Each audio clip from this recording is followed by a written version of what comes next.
Get ready with me to recreate the iconic makeup look of Endora from Bewitched.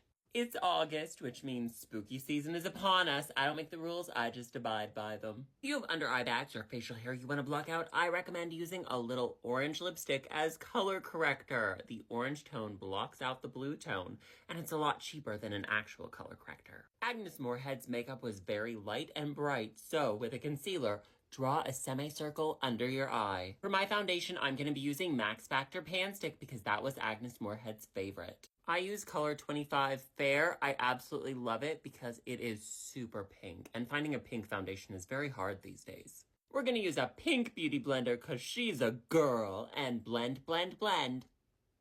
Whenever I use a full coverage foundation, I like to go over it with a sheer foundation because it makes your skin look more dewy and less like you're wearing a lot of foundation. I know the irony of putting more makeup on to make it look like you're wearing less makeup. Because the eye makeup is so very pigmented, I'm going to do a little powder under my eyes to catch the fallout. Over the course of Bewitched, Endora's eye makeup had almost no consistency from episode to episode, so we're just going to do our own thing. Large cat eye, slanting upwards, lots of blue, lots of white. Because we want our eyeshadow to be extra saturated, we're going in with the NYX Jumbo White Crayon and coloring our entire eyelid and up into our eyebrow. When doing your eye makeup, always start on your non-dominant side. So if you're right-handed, do your left eye. If you're left-handed, do your right eye. It makes them so much easier to match. With a fine point flat brush, we're going to go in from the corner of our eyelid and up slightly past the end of our eyebrow. Meeting at that point, we're going to bring it down sharply. Blue in your eyeshadow should end at your iris. So start there and go up into a round shape. Play around with it until you have a shape you like. I'm using several different shades of blue to give it some more depth. Repeat the process on the other side.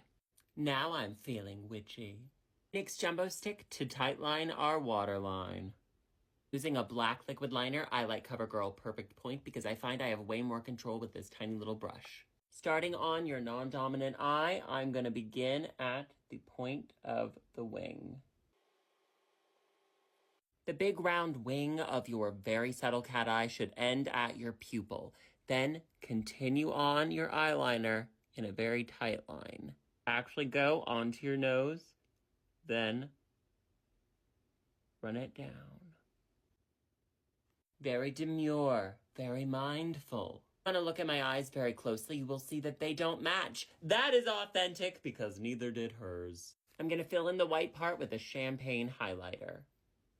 Contour. Not many people contoured in the 1960s, but Agnes Moorehead sure did.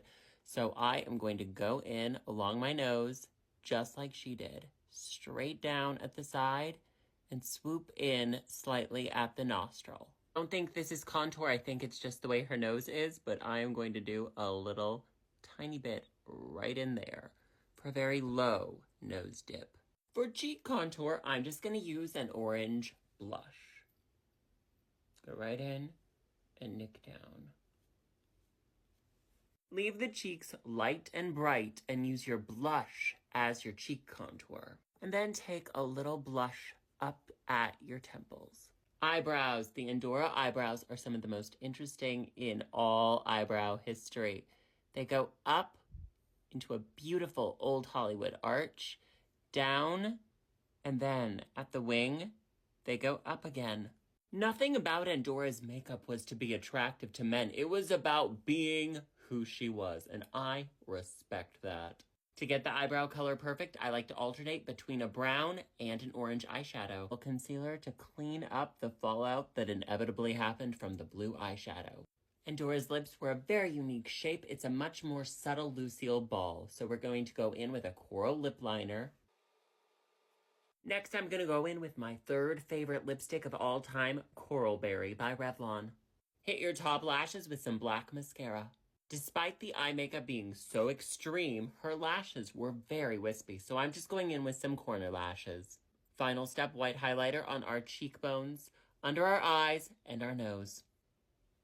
The final result. Let me know how you think I did, and be sure and leave a comment as to what other iconic makeup looks you would like to see me recreate. All right, my strange little onions, I love you. Have a hug, a cookie, and a juice box. Mwah.